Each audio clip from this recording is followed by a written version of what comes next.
दसैँ आयो खाना पिउन जब रमाउने पाला आउँछ तब यो खाएको कारणले वेट बढ्छ कि भनेर टेन्सनमा बसिराख्नु भएको छ भने this video is for you guys. So number 1, जहिले पनि आफ्नो मेन मिल खानुभन्दा अगाडि हजुरले फाइबर रिच फुडहरू चाहिँ पहिला कन्ज्युम गर्ने गर्नुहोस्। सो जसमा चाहिँ क्यालोरिज कम भएको कारणले हजुरले धेरै खाए पनि वेट धेरै बढ्छ भन्ने टेन्सन लाग्नु पर्दैन। अर्को कुरा चाहिँ यसले हजुरको ग्लुकोज स्पाइक हुन नदिन पनि हेल्प गर्छ। सो नम्बर 2 मा प्रोटिन रिच फुडहरू पहिला खाने। सो हजुरको मिल खाँदाखेरि सबैभन्दा पहिला अब त दसैँ लाग्यो, सो सबैको घरमा माछा मासुहरू बनेको हुन्छ। सो हजुरले त्यो प्रोटिन रिच फुडहरू पहिला खानुभयो भने यसले चाहिँ हजुरको पेट एकदमै टन्न बनाइदिन्छ। सो जसका कारणले हजुरले चाहिँ त्यसपछि एक्स्ट्रा मिलहरू चाहिँ धेरै खान सक्नु हुँदैन।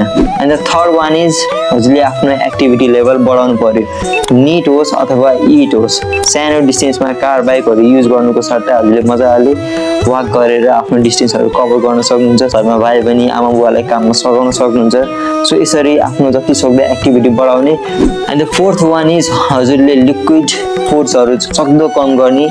कोल्ड ड्रिङ्क्सहरू कन्ज्युम गर्नुहुन्छ भन्दाखेरि पनि हजुरले 0 क्यालोरिज ड्रिङ्क्सहरू कन्ज्युम गर्न सक्नुहुन्छ। Yeah that's for today guys. I hope this video will help you to maintain your weights and don't worry, थोरै वेट तलमाथि भयो भने केही फरक पर्दैन। आफ्टर फेस्टिभल हजुरले मजाले ट्रेनिङ गरेर यसलाई मेन्टेन गर्न सक्नुहुन्छ। Yeah happy Dashain to everyone guys.